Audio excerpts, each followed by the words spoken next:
Recuerdo el sonido seco y metálico de sus gemelos de oro al cerrarse frente al espejo de nuestro dormitorio.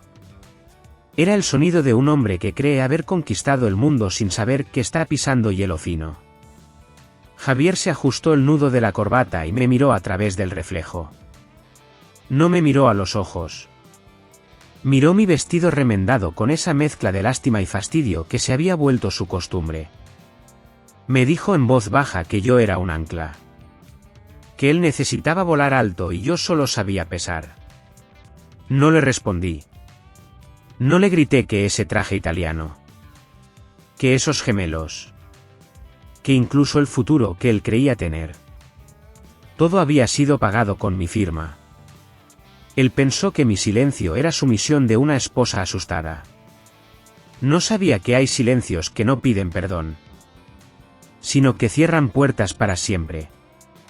Antes de continuar, si lo desea, suscríbase al canal y dígame suavemente en los comentarios desde donde está escuchando esta historia, me alegrará mucho saberlo. Me llamo Sofía de la Torre. Tengo 45 años.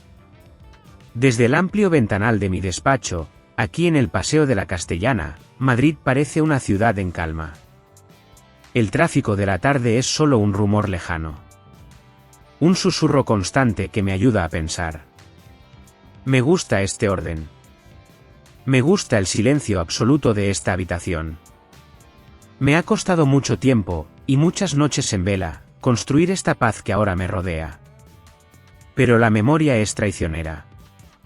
A veces, basta un detalle insignificante, un color, un destello, para que todo el pasado regrese de golpe, sin pedir permiso. Hoy, una de mis colaboradoras ha entrado en la sala para dejar unos informes. Llevaba un vestido sencillo. De color azul marino. Un azul profundo, oscuro, casi negro bajo la sombra. Al verla, el aire se ha detenido en mis pulmones. Mis manos, apoyadas sobre la mesa de caoba, se han tensado hasta que los nudillos se han puesto blancos. De repente, ya no estaba en mi despacho de directora. De repente, la seguridad de mis 45 años se desvanecía. Volvía a tener 38 años. Y me sentía pequeña. Indefensa. Estaba de pie, sola, en el centro del salón principal del Casino de Madrid. Era la noche de la gala de Zafiro. Recuerdo el calor. A pesar de ser invierno, el salón estaba sofocante. Había una mezcla densa de perfumes caros, el aroma dulce de los lirios frescos y el olor metálico del champán. El aire se sentía espeso, cargado. Como el cielo gris antes de una tormenta que amenaza con romperlo todo. Entonces la vi acercarse. Valeria Campos. La mujer que había ocupado mi lugar sin pedir permiso. Ella caminaba como si fuera la dueña del lugar. Llevaba un vestido rojo carmesí, brillante y ajustado, que parecía cortar el aire al moverse. Ella sabía cómo llamar la atención. Sabía cómo ocupar espacio. Se detuvo justo frente a mí, con una copa de vino tinto en la mano, y sonrió. No era una sonrisa amable. Era una sonrisa afilada. Fría. Su voz bajó a un susurro teatral, lo suficientemente alto para que el círculo de inversores y personas importantes a nuestro alrededor pudiera escuchar cada sílaba. Sofía, querida, dijo ella, inclinando la cabeza con una falsa dulzura que helaba la sangre. Mírate. Estás temblando. ¿Ese no es el mismo vestido que llevaste en la fiesta de Navidad de hace 2 años? Creo que le veo un hilo suelto en el dobladillo. ¡Qué imagen tan triste! Sentí como la sangre subía a mis mejillas. No era vergüenza por mi ropa. Yo había remendado ese vestido con mis propias manos la noche anterior. Era la humillación de ser expuesta. De ser tratada como un objeto roto y fuera de lugar. Una lágrima, caliente y traicionera, resbaló por mi mejilla. No pude contenerla. Sentí las miradas de los demás clavadas en mis lágrimas. Pesadas. Curiosas. Algunas burlonas. Otras, y eso era lo peor, llenas de una lástima insoportable. Me sentí desnuda en medio de un salón lleno de gente vestida de etiqueta. Pero yo no miré a Valeria. Tampoco miré a los invitados. Busqué instintivamente a una sola persona. A mi marido. A Javier Moreno. Él estaba allí, a solo 3 pasos de distancia. Con su smoking impecable y ese reloj suizo que tanto le gustaba exhibir bajo las lámparas de araña. Él escuchó cada palabra. Sé que lo escuchó. Vi cómo su espalda se tensaba. Busqué sus ojos a través de mis lágrimas, esperando una defensa. Esperando que diera un paso al frente, que me tomara del brazo, que dijera algo para protegerme. Cualquier cosa. Pero Javier no se movió. Javier miró su reloj, impaciente. Luego, desvió la mirada hacia el otro lado del salón, con un gesto de fastidio en el rostro. Como si mi presencia allí, como si mi llanto, fuera solo un contratiempo molesto en su agenda. Un error de cálculo en su gran noche de negocios. Ese silencio dolió más que cualquier insulto. Fue el sonido de algo rompiéndose para siempre dentro de mi pecho. En ese momento, mientras Valeria sonreía victoriosa y Javier me daba la espalda, nadie en ese salón podía imaginar la verdad. Ellos veían a una esposa derrotada. Veían a una mujer pobre llorando en un vestido viejo. No sabían que estaban mirando a Sofía de la Torre. No sabían que el silencio que pronto caería sobre esa sala no sería por mis lágrimas, sino por el peso de mi apellido. No sabían que la familia que estaba a punto de cruzar esas puertas podía comprar el edificio entero sin pestañear. Pero para entender cómo llegué a ese punto, cómo permití que me hicieran tan pequeña antes de volver a ser grande, tengo que volver al principio. Tengo que volver al día en que decidí guardar mi verdadero nombre en un cajón, creyendo, ingenuamente, que el amor era suficiente. Hace 3 años, mi vida tenía otro olor. No olía a perfume caro ni a la frialdad del aire acondicionado de las oficinas. Olía a papel viejo. A madera encerada. A café recién hecho en una taza desportillada. Trabajaba en una pequeña librería de segunda mano en el barrio de las Letras, aquí en Madrid. Era un lugar estrecho, lleno de polvo y sombras acogedoras. Para el resto del mundo, yo era simplemente Sofía. Una chica callada. Una huérfana que había venido de un pueblo pequeño. Con una maleta llena de libros y una herencia modesta que apenas daba para pagar el alquiler de un piso interior. Nadie sabía quién era en realidad. Nadie sabía que mi abuelo había financiado la construcción de medio barrio de Salamanca. Nadie sabía que, si quisiera, podría haber comprado la librería entera y el edificio de al lado solo con firmar un cheque. Pero yo no quería eso. Estaba cansada de ser la hija de. Cansada de que los hombres me miraran y vieran una cuenta bancaria con piernas. Quería saber qué se sentía al ser amada por lo que soy, no por lo que tengo. Y entonces, entró Javier. Recuerdo que era martes. ¿Llovía? La campanilla de la puerta sonó con ese tintineo oxidado que tanto me gustaba. Él entró sacudiéndose el agua de una gabardina gastada. No parecía un hombre de negocios en aquel entonces. Parecía un soñador. Tenía el pelo un poco largo y esa mirada intensa, casi febril, de quien tiene mucho talento pero poca suerte. Buscaba un libro raro sobre arquitectura racionalista. Hablamos durante 2 horas. Él me habló de líneas, de luces, de cómo los edificios deberían servir a las personas y no al revés. Yo le escuchaba fascinada. No me preguntó dónde veraneaba mi familia.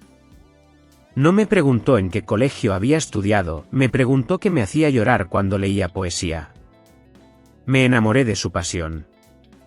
Me enamoré de la forma en que sus manos se movían cuando hablaba de sus proyectos. Manos de trabajador. Manos que querían construir algo grande. Pero hubo una señal. Una pequeña sombra que debía haber visto, pero que elegí ignorar porque estaba cegada por la luz de su sonrisa. Fue una tarde paseando por el Retiro. Vimos pasar un coche negro, brillante, conducido por un chofer uniformado. Probablemente alguien que conocía a mi padre. Javier se detuvo. Su rostro cambió. La suavidad desapareció y sus ojos se volvieron duros como el pedernal. «Mira eso», dijo con desprecio. «Gente que nunca ha levantado un ladrillo en su vida. Parásitos que viven del esfuerzo de otros. Los detesto, Sofía. Algún día, yo tendré más que ellos, pero será mío. Será mi sudor. No una herencia regalada». Sentí un escalofrío en la espalda. Una mezcla de culpa y miedo. Yo era esa gente que él detestaba. Pero en ese momento, apreté su mano. Quería estar en su lado. Quería ser la mujer que él creía que yo era. La compañera de lucha.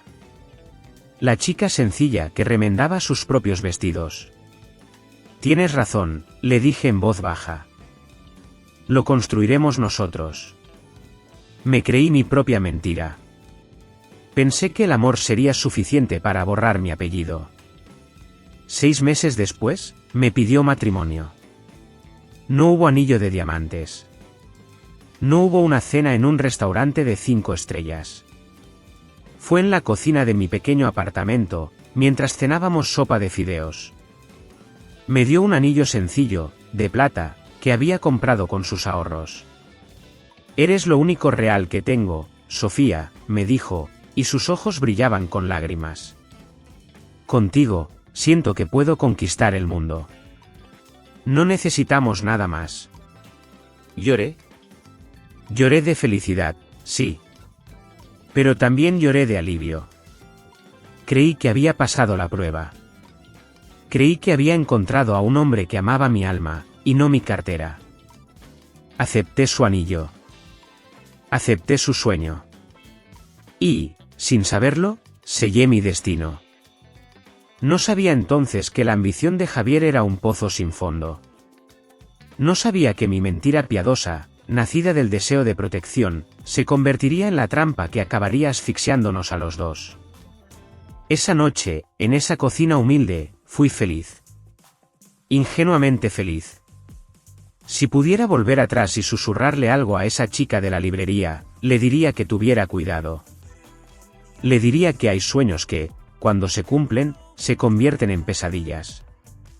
Dicen que el camino al infierno está empedrado de buenas intenciones. Mi camino al infierno se construyó con cheques firmados en secreto y un silencio que pesaba más que el plomo. Durante los primeros años de nuestro matrimonio, vi a Javier luchar. Lo vi trabajar hasta la madrugada en planos que nadie quería comprar. Lo vi perder peso por la ansiedad. Lo vi dudar de su propio talento. Y aquello me partía el alma. Yo tenía la solución. Tenía la llave para abrir todas las puertas que se le cerraban en la cara. Pero no podía usarla.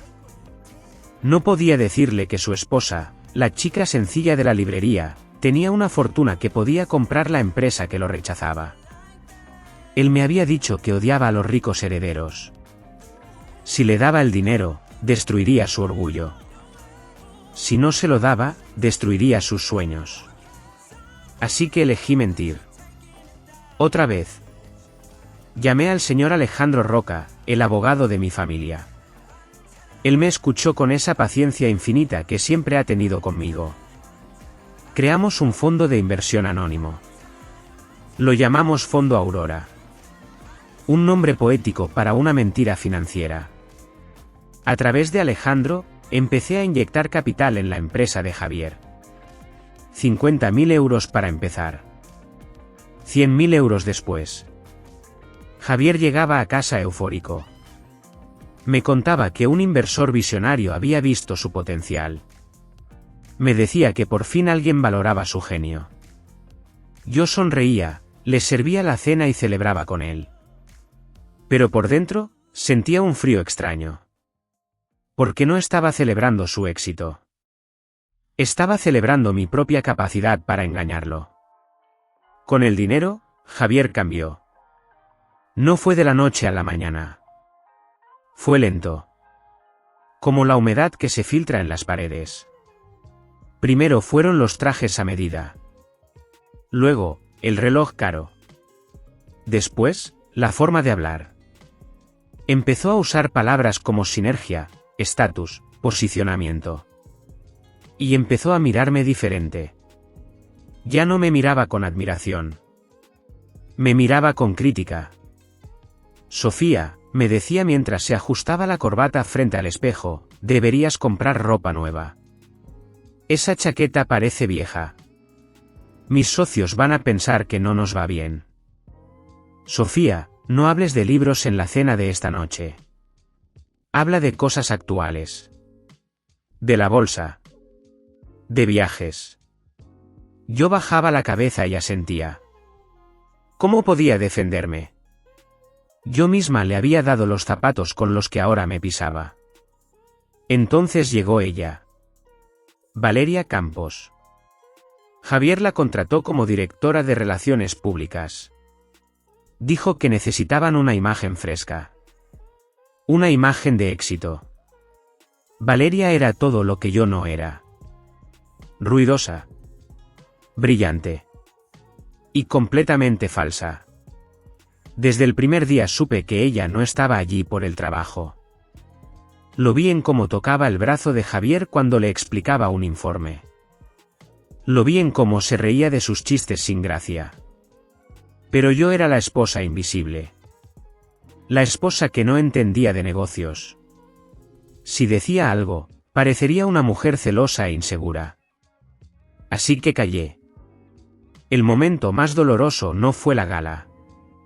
Fue nuestro segundo aniversario. Yo había preparado una cena especial en casa. Su plato favorito. Había encendido velas. Me había puesto mi mejor vestido. Esperé hasta las 9. Hasta las 10. A las 10:30, sonó el teléfono. Era Javier. Su voz sonaba apresurada. De fondo, se oía música suave y el tintineo de cubiertos. Sofía, lo siento, me dijo. Ha surgido algo con el Fondo Aurora.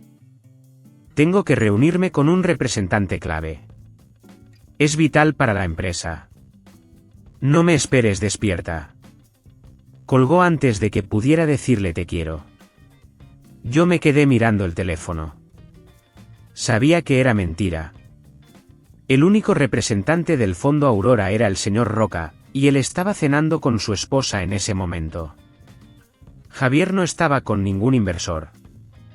Al día siguiente, encontré un recibo en el bolsillo de su chaqueta.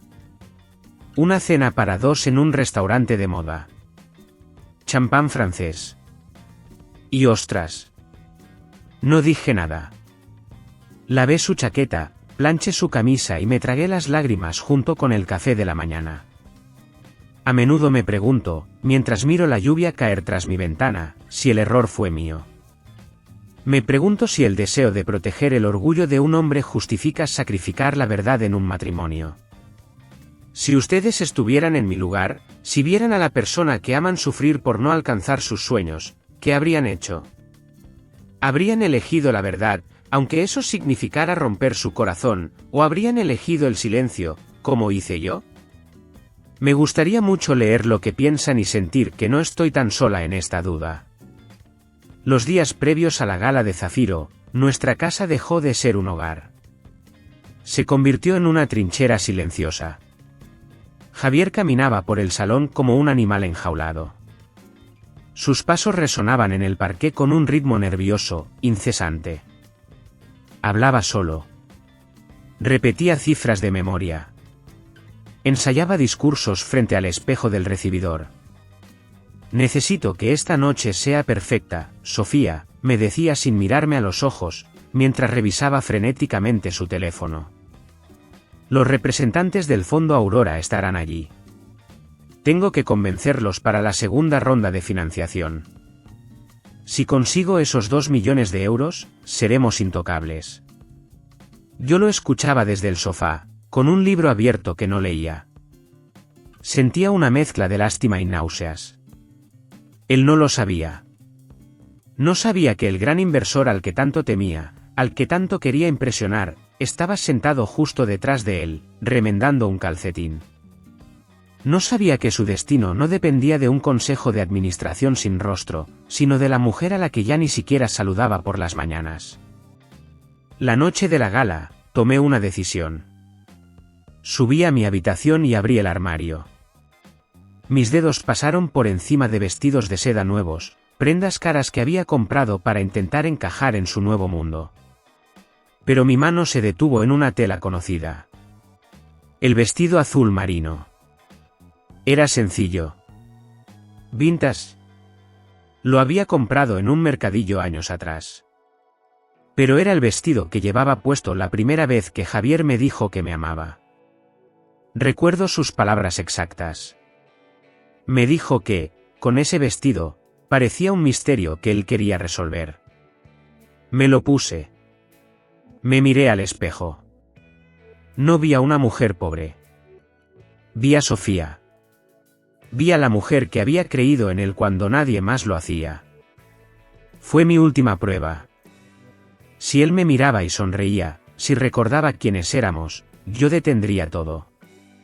Le confesaría la verdad esa misma noche y salvaríamos nuestro matrimonio. Bajé las escaleras.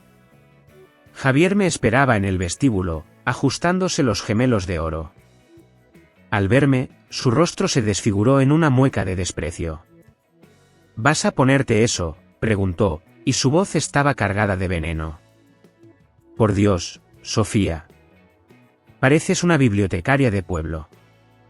Trata de no separarte de las columnas esta noche.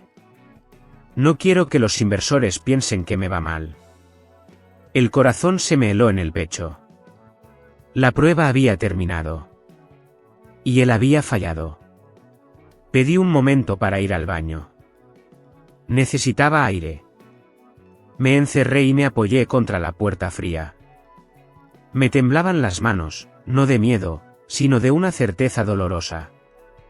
Saqué mi teléfono y marqué el número de mi hermano. Mateo contestó al primer tono.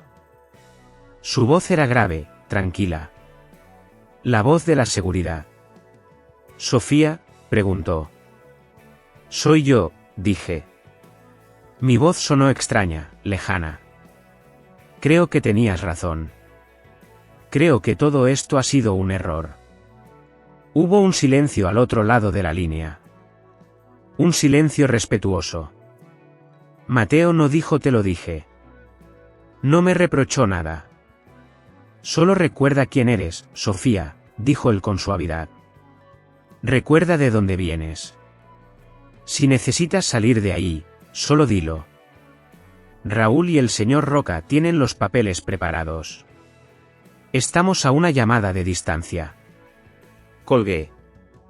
Mis dedos volaron sobre la pantalla. Escribí un mensaje de texto para Mateo. Un mensaje corto. Definitivo. Tenías razón. Estoy lista para volver a casa. Mi dedo se quedó flotando sobre el botón de enviar. Miré la pantalla iluminada hasta que mis ojos escocieron. ¿Por qué dudé? Quizás porque una parte de mí, una parte pequeña y estúpida, todavía esperaba un milagro. Todavía esperaba que, al llegar a la fiesta, Javier me tomara de la mano y me pidiera perdón. Guardé el teléfono en mi bolso de mano sin enviar el mensaje. Lo dejé como un borrador. Como una salida de emergencia. Me sequé una lágrima rebelde, levanté la barbilla y salí al encuentro de mi marido. Subí al coche sabiendo que esa noche no íbamos a una fiesta. Íbamos a un funeral. El funeral de nuestro matrimonio. La música cesó. O al menos, dejó de sonar para mí. En el centro de la pista, Javier sostenía un micrófono. Su rostro estaba encendido por la euforia del alcohol y la adoración pública. Parecía un rey en su propio castillo de naipes. A su lado, Valeria brillaba como un trofeo recién pulido. Señoras y señores, anunció Javier, y su voz retumbó en las paredes doradas del casino. Quiero proponer un brindis por el futuro de Moreno Innova. Estamos entrando en una nueva era. Una era de ambición. De audacia. Es hora de soltar el lastre del pasado para poder volar más alto. El lastre. Esa palabra flotó en el aire y aterrizó directamente sobre mis hombros. Javier no me miró a mí cuando lo dijo. Sus ojos estaban fijos en Valeria. Ella le devolvió la mirada con una complicidad que excluía al resto del mundo. Un aplauso educado recorrió la sala. Pero yo me quedé congelada. Valeria, envalentonada por el brindis, decidió que el espectáculo no había terminado. Se separó de Javier y caminó directamente hacia mí. Detrás de ella, como una sombra digital, venía Nuria Pardo. Sostenía su teléfono en alto. La luz roja de grabación parpadeaba sin cesar, transmitiendo nuestra miseria a miles de desconocidos en tiempo real. Vaya, Sofía, dijo Valeria, acercándose tanto que pude oler el vino en su aliento. Te ves absolutamente trágica ahí parada. Javier es demasiado educado para decírtelo, pero eres un ancla, querida. Un ancla oxidada y pesada que lo arrastra al fondo. Mírate. Mira a esta gente. ¿De verdad crees que perteneces a este mundo? Eres un ratón en una sala llena de leones. Yo soy su esposa, logré decir. Aunque mi voz sonó hueca, incluso para mis propios oídos. Es un título, no una descripción de trabajo. Valeria soltó una risa seca. Él firmará los papeles el lunes, Sofía. ¿No te lo dijo? Quería esperar a que pasara la gala para no causar una escena. Pero creo que mereces saberlo. Esta noche celebramos su libertad. No solo de la empresa, sino de ti. El mundo se inclinó bajo mis pies. Miré a Javier. Estaba a 3 metros de distancia. Nos miraba. Javier, susurré. ¿Es verdad? Él suspiró, girando el hielo en su vaso de whisky. Este no es el lugar, Sofía. Es verdad, exigí. Una lágrima solitaria se escapó, trazando un camino caliente por mi mejilla. Sí, espetó él, perdiendo la paciencia. La máscara de cortesía se rompió. Por Dios, mírate. Estás llorando delante de los inversores. Por esto no funcionamos. Eres débil, Sofía. No tienes ambición. No tienes impulso. No tienes estatus. Necesito a alguien que abra puertas. Valeria abre puertas. Tú solo te quedas ahí parada bloqueando el paso. Yo te amé cuando no tenías nada, dije. Y por eso te quedarás sin nada, interrumpió Valeria, dando un paso entre nosotros. No te preocupes. Estoy segura de que Javier te dará una indemnización decente. Quizás lo suficiente para comprarte un vestido de esta década. El círculo de espectadores soltó una risita cruel.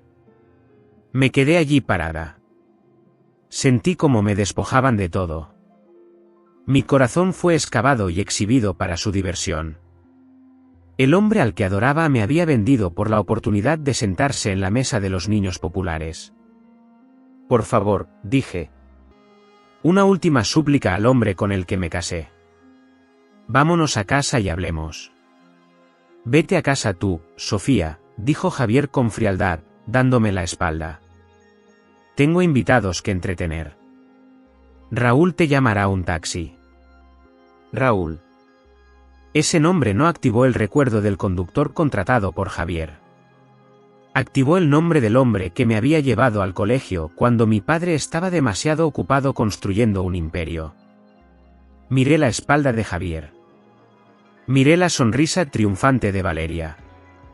Miré la luz roja en el teléfono de Nuria. Algo se rompió dentro de mí. Pero no fue un colapso. Fue la rotura de una presa. Las lágrimas se detuvieron. No fue un secado gradual. Fue un cese instantáneo. Como si alguien hubiera cerrado una válvula maestra dentro de mi pecho. No es que dejara de estar triste. Es que algo más grande que la tristeza había tomado el control. La verdad. Parpadeé, aclarando mi visión. Metí la mano en mi bolso de mano, saqué un pañuelo de seda y me sequé los ojos con una precisión que de repente carecía de emoción. Enderecé la columna. La postura encorvada desapareció. Levanté la barbilla, revelando un cuello regio, casi escultural. La transformación fue sutil, pero la temperatura en la vecindad inmediata pareció bajar 10 grados. Valeria, que ya se estaba dando la vuelta para celebrar su victoria, se detuvo. Sintió el cambio. El ratón había dejado de temblar. No miré a Javier. Miré más allá de él. Hacia la gran entrada del salón de baile. Saqué mi teléfono. Mis movimientos eran fluidos y autoritarios. No envié un mensaje de texto esta vez. Marqué un número. Estoy lista, dije al teléfono. Mi voz ya no era suave. Era la voz de alguien que daba órdenes que cambiaban el precio de las acciones. Que entren. Todos ellos. Y avisa a mi hermano. Hice una pausa, mirando la nuca de mi marido. Quiero los papeles de adquisición listos en 5 minutos. Colgué y dejé caer el teléfono de nuevo en mi bolso. ¿A quién llamas?, preguntó Valeria. Una pizca de incertidumbre cruzó su rostro por primera vez. ¿A tu madre para que venga a recogerte? Finalmente miré a Valeria. Mis ojos, antes cálidos y marrones, ahora eran de obsidiana dura. En cierto modo, dije con calma. De repente, las pesadas puertas dobles del salón de baile se abrieron con una fuerza que hizo vibrar los apliques de las paredes. La sala se quedó en silencio. No entraron gritando. No hubo guardias de seguridad empujando a la gente. No hubo un espectáculo teatral. Solo se abrieron las puertas y entraron 2 hombres. Pero su presencia pesaba más que cualquier grito. El aire en el salón cambió de inmediato. Se volvió frío. ¿Serio? Primero entró Mateo. Mi hermano. Caminaba con esa tranquilidad absoluta que solo tienen los que nunca han tenido que pedir permiso para entrar a ningún sitio. Y detrás de él, con su eterno maletín de cuero desgastado, venía el señor Alejandro Roca. El abogado que ha protegido los secretos de mi familia desde antes de que yo naciera. El silencio que cayó sobre la gala de Zafiro fue absoluto. Mateo no miró a los invitados boquiabiertos. No miró a Valeria, quien se había quedado pálida, con una mano aferrada a su collar de diamantes prestados. Ni siquiera miró a Javier. Solo tenía ojos para mí. Cruzó la distancia que nos separaba ignorando todo lo demás. Se quitó su abrigo de lana oscura y lo puso sobre mis hombros. Ese peso. Ese calor familiar. Fue lo único que me impidió caer al suelo. Vámonos a casa, Sofía, me susurró al oído. Mientras tanto, el señor Roca se detuvo frente a mi marido. Javier seguía con la mano extendida, congelado en una mueca de confusión. El señor Roca no le dio la mano. No sonrió. Con movimientos lentos, casi burocráticos, sacó una carpeta azul de su maletín y se la ofreció. Señor Moreno, dijo Alejandro con esa voz grave, que sonaba como piedras rodando. Esto es una notificación formal. Javier parpadeó, sin entender. ¿Qué es esto?, preguntó con un hilo de voz. Es la activación de la cláusula de desconfianza, explicó el abogado, sin levantar el tono. El Fondo Aurora retira su capital. Inmediatamente. Moreno Innova queda desde este momento bajo administración judicial para la liquidación de activos. Vi el momento exacto en que la comprensión golpeó a Javier. Vi cómo sus ojos bajaron al documento. Leyó el nombre. Fondo Aurora. Y luego, lentamente, como en una pesadilla, levantó la vista hacia mí. Su corbata estaba ligeramente torcida. Había sudor en su frente. Parecía un niño perdido en un traje de hombre grande. Sofía, balbuceó. ¿Tú, el fondo Aurora eres tú? No le respondí. Simplemente lo miré. Y lo que más me dolió no fue el odio. Fue darme cuenta de que ya no sentía nada por él. Ni rabia. Ni amor. Solo una inmensa y profunda lástima. Lástima por el hombre que tuvo todo mi corazón y lo vendió por un aplauso barato. Miré a Valeria por última vez. Vi la mancha de pintalabios rojo en el borde de su copa de champán. Un detalle vulgar en medio del desastre. Ella ya estaba retrocediendo, buscando una salida, calculando su próxima jugada. Me di la vuelta. Mateo puso una mano en mi espalda, guiándome hacia la salida. Caminamos hacia las puertas abiertas. Dejamos atrás el salón dorado. Dejamos atrás las miradas. Dejamos atrás la vida que yo había intentado construir con mentiras piadosas.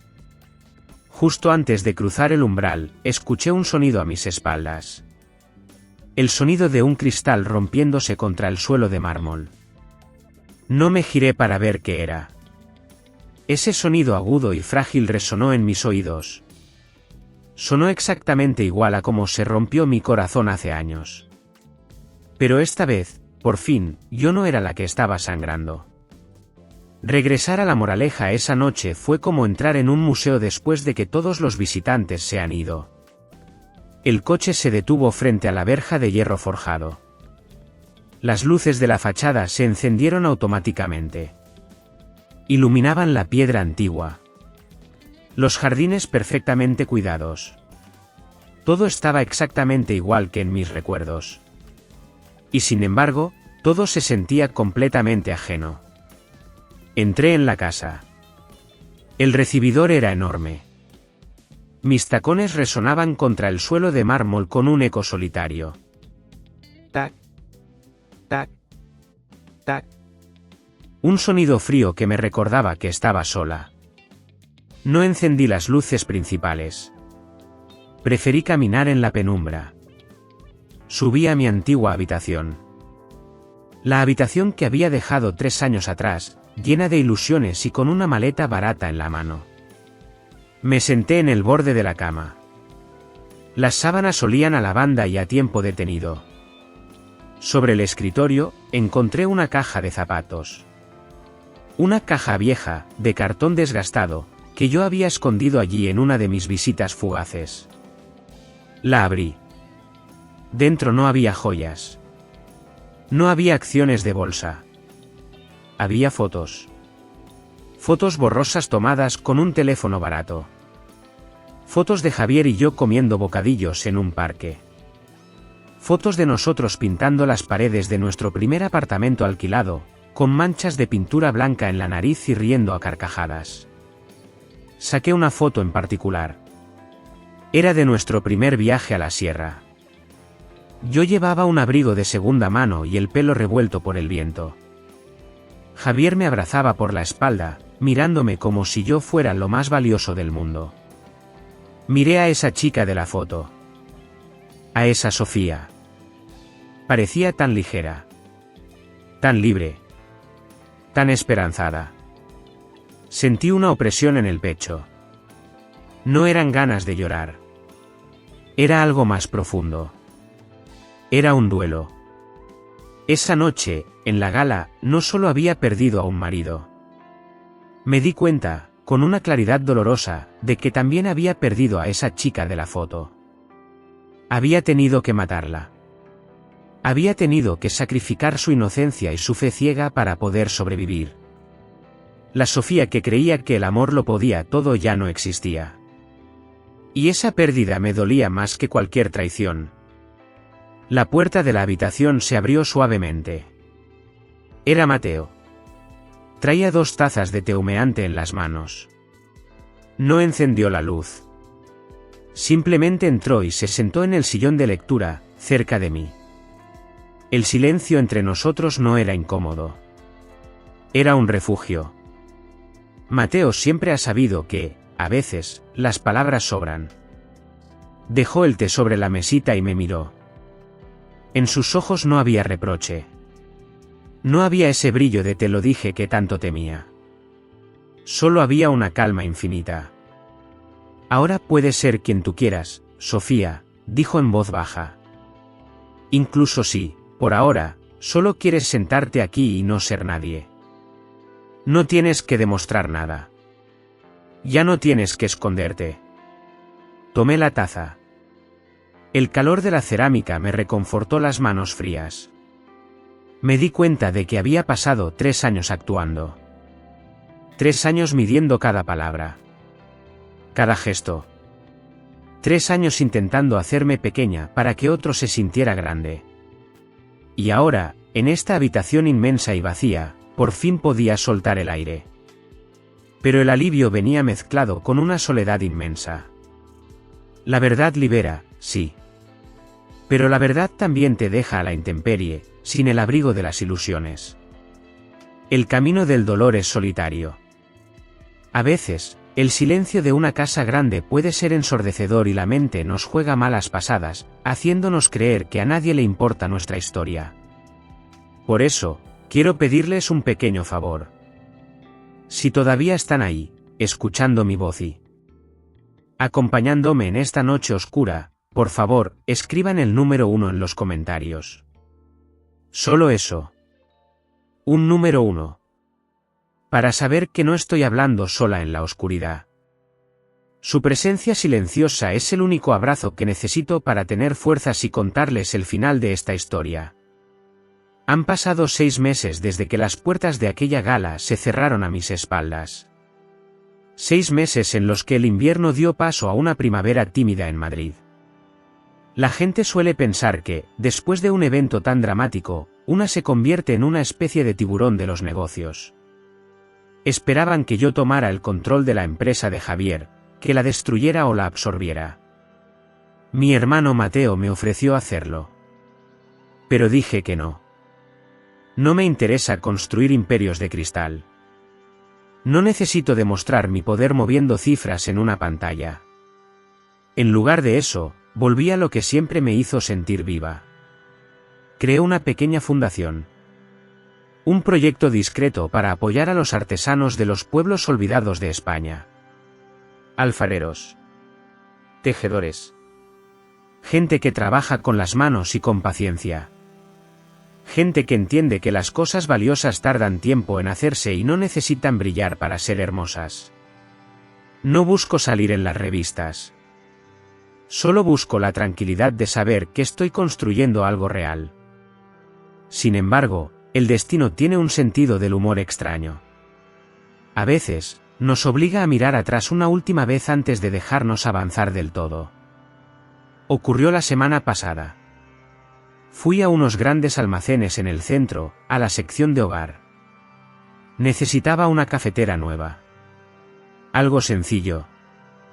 Estaba comparando precios cuando escuché una voz familiar a mis espaldas.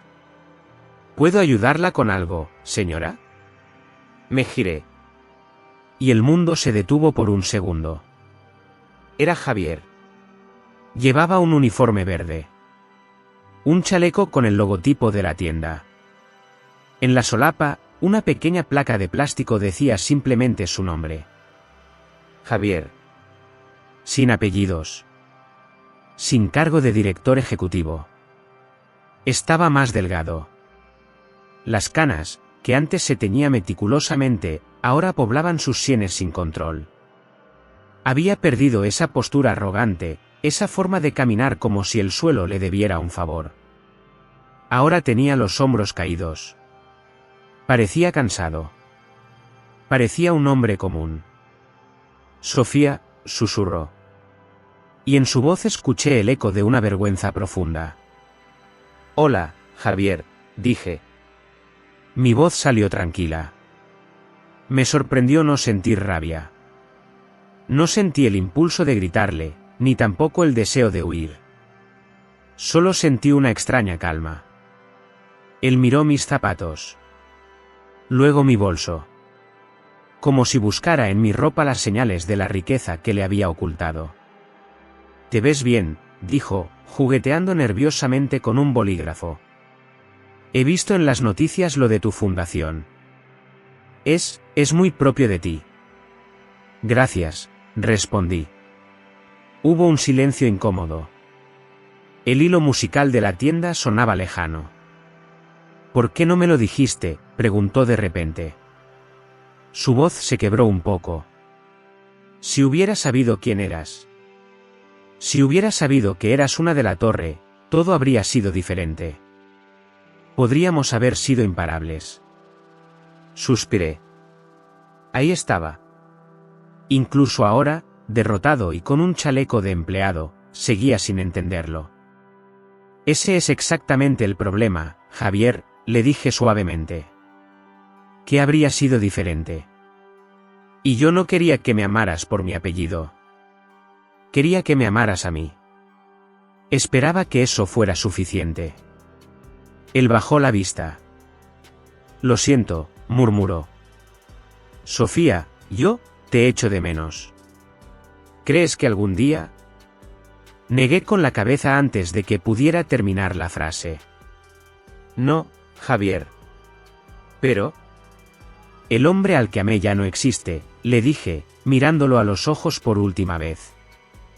«Y la mujer que te amaba a ti, esa chica que remendaba sus vestidos y esperaba despierta, también se ha ido. Murió la noche de la gala. Lo que queda de nosotros son solo dos extraños con recuerdos compartidos». Me di la vuelta y me alejé por el pasillo de los electrodomésticos. No sentí el triunfo que muestran en las películas. No hubo música victoriosa. Solo sentí una tristeza mansa, como la niebla que se levanta por la mañana. La tristeza de saber que algunas historias no tienen arreglo, solo tienen final. En cuanto a Valeria, el señor Roca me comentó de pasada que intentó escribir un libro sobre el escándalo. Quería vender su versión de víctima. Pero nuestros abogados le recordaron amablemente las consecuencias legales de la difamación. Ahora vive en su pueblo natal, lejos de los focos que tanto ansiaba. No me alegré. Tampoco me importó. Ella solo fue un síntoma de una enfermedad que ya estaba en nuestra casa mucho antes de que ella llegara. Salí a la calle. El aire de Madrid estaba fresco. Respiré hondo.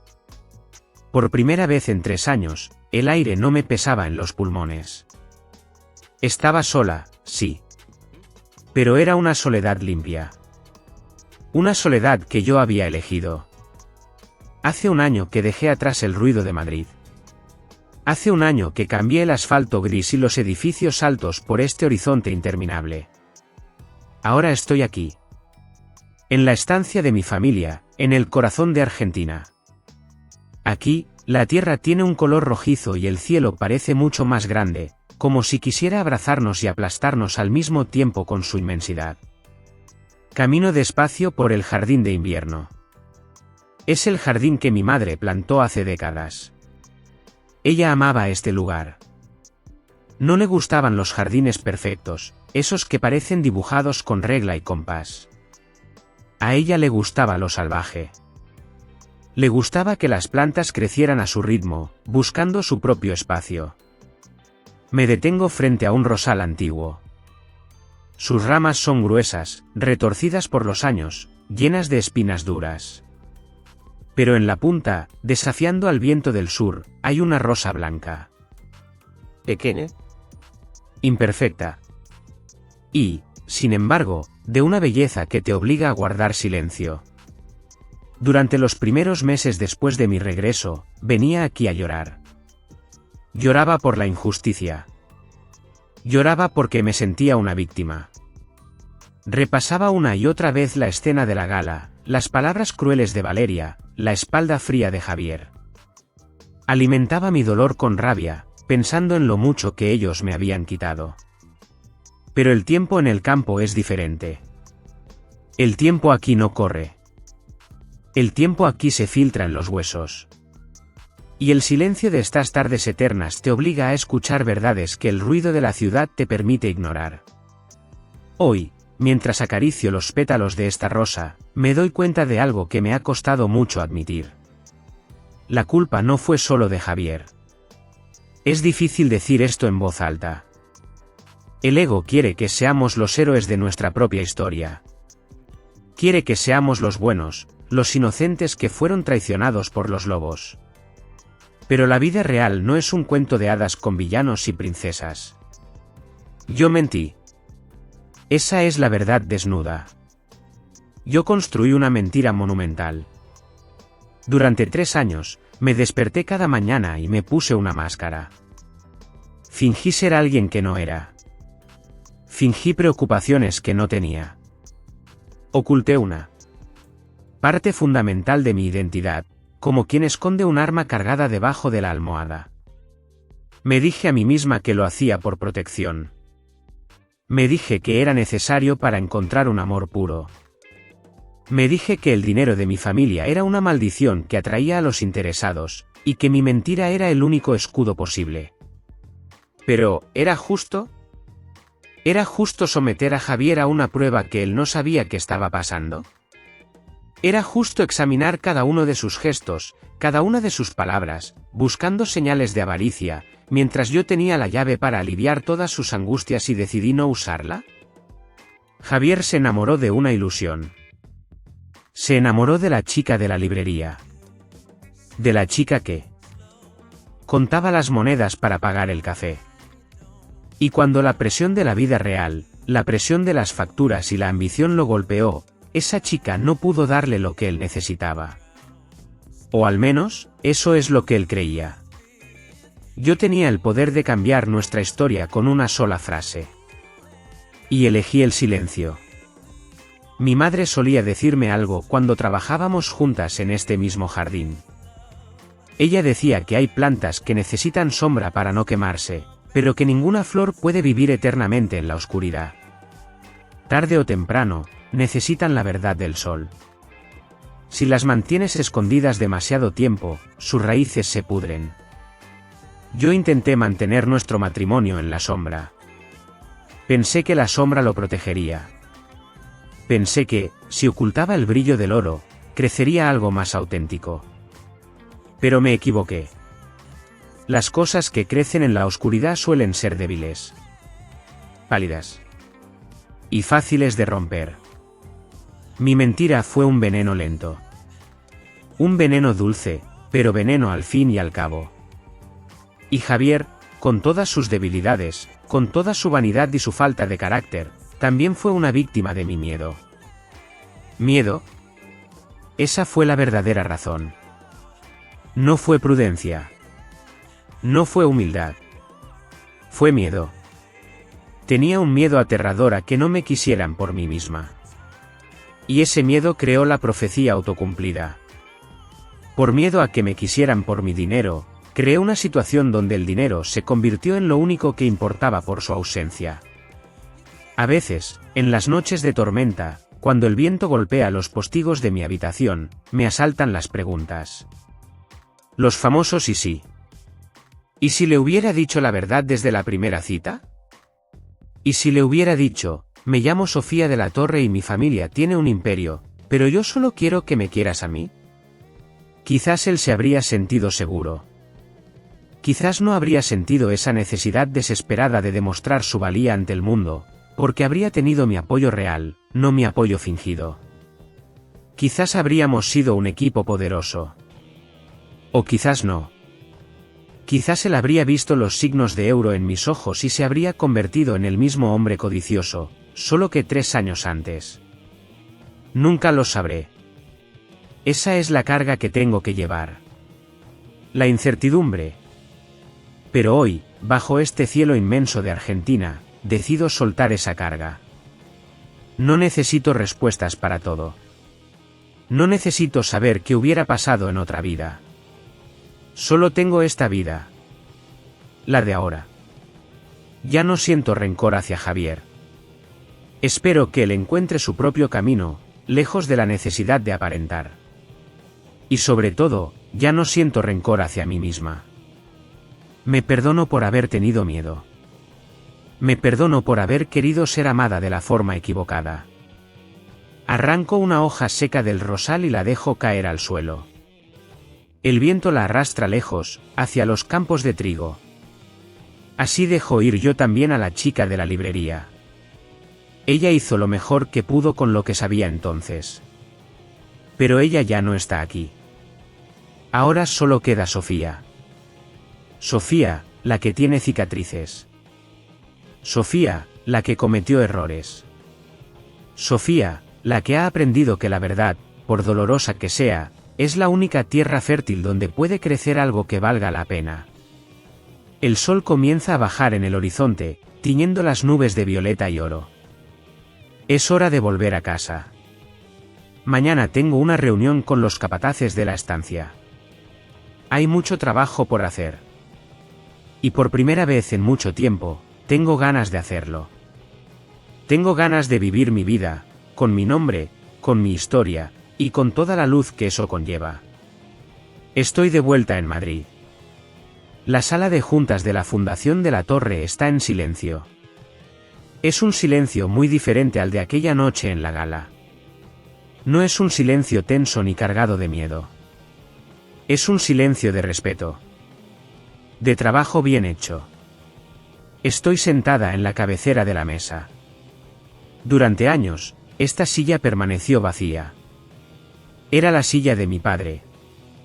Una silla de cuero oscuro, imponente, que siempre me pareció demasiado grande para mí. Durante mucho tiempo, evité sentarme aquí. Prefería las sillas laterales. Prefería pasar desapercibida. Pero hoy, la silla me resulta cómoda. No me queda grande. Me queda justa. Miro a las personas sentadas alrededor de la mesa. Veo a Mateo, mi hermano, revisando unos documentos con una media sonrisa. Veo al señor Roca, con sus gafas de lectura en la punta de la nariz, asintiendo levemente. Y veo a los nuevos directores de proyectos. Ellos no ven a la pobre esposa engañada. Tampoco ven a la heredera caprichosa. Ven a Sofía. Simplemente a Sofía. Una mujer que escucha, que decide y que ya no pide perdón por ocupar el espacio que le corresponde. La reunión termina. Todos recogen sus cosas y salen, dejándome sola unos minutos más. Me levanto y camino hacia el ventanal. Madrid se extiende bajo mis pies, brillando con millones de luces doradas en el atardecer. Mucha gente me ha preguntado, en susurros o con miradas indiscretas, si disfruté destruyendo a Javier. Si sentí placer al ver cómo su mundo se derrumbaba aquella noche. Y siempre les digo la verdad. No. Dicen que la venganza es un plato que se sirve frío. Pero yo he descubierto que el plato más nutritivo no es la venganza. Es la paz. La venganza te ata a la persona que te hizo daño. Te obliga a seguir pensando en ella, a seguir viviendo en función de su dolor. Y yo no quiero eso. Yo quiero ser libre. La verdadera victoria no fue ver a Javier perder su empresa. La verdadera victoria es despertarme por la mañana y no sentir ese nudo en el estómago. Es mirarme al espejo y reconocer a la mujer que me devuelve la mirada. Es no tener que esconder mis apellidos, ni mis logros, ni mis miedos, para que otro hombre se sienta seguro de su hombría. Javier perdió su imperio de papel, es cierto. Pero yo también perdí algo. Perdí mi inocencia. Perdí esa fe ciega en los finales felices de los cuentos. Perdí la ilusión de que el amor es suficiente para salvar a alguien que no quiere ser salvado. En cierto modo, los dos perdimos. La diferencia es que él perdió cosas que se pueden contar con dinero. Y yo perdí las cosas que me impedían crecer. Miro mi reflejo en el cristal de la ventana. Ya no soy la chica soñadora de la librería. Tampoco soy la esposa invisible que remendaba vestidos viejos. Soy una mezcla de las dos. Tengo las cicatrices de la esposa y la esperanza de la chica. Y me gusta esta versión de mí. Es más dura, sí. Pero también es más real. Las luces de la ciudad parpadean abajo, indiferentes a mi historia. La vida sigue. Los coches pasan. La gente se enamora y se desenamora. Mi historia no tuvo un final de película. No hubo un beso bajo la lluvia ni un príncipe azul que viniera a rescatarme. Me tuve que rescatar a mí misma. No es un final perfecto. Pero es mi final. O mejor dicho, es mi nuevo comienzo. Y para mí, eso es suficiente. Aquí termina el relato de Sofía de la Torre. No es un final de cuento de hadas. Es un final de vida real, con sus luces y sus sombras.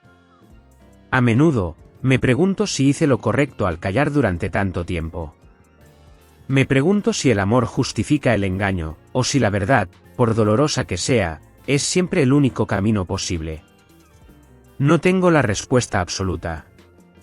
Quizás, al escuchar mi historia, ustedes también se han visto reflejados en algún espejo roto de su propio pasado. Quizás han recordado momentos en los que tuvieron que elegir entre su orgullo y su paz. Me gustaría mucho leer sus pensamientos en los comentarios. No para juzgar quién fue el bueno o el malo, sino para compartir esa sabiduría tranquila que solo nos dan los años y las cicatrices. Si esta historia les ha hecho compañía, si han sentido algo al escucharla, les invito a dejar un me gusta y a compartirla con alguien que necesite escucharla. Suscribirse a este canal, Silencio y Venganza, es nuestra forma silenciosa de mantenernos conectados. Nos volveremos a encontrar pronto. Porque mientras haya secretos en el corazón humano, siempre habrá una historia que contar. Hasta entonces, cuiden su paz. Este vídeo es una historia de ficción inspirada en experiencias de la vida. No fue creado para juzgar a nadie, sino como una invitación tranquila a reflexionar sobre la forma de vivir y sobre nuestras relaciones con los demás. Los personajes, los nombres y los lugares no tienen relación con la realidad y han sido modificados para no causar daño a nadie. Ojalá que, a través de esta historia, pueda detenerse un momento y recordar su propia vida y a las personas que son importantes para usted.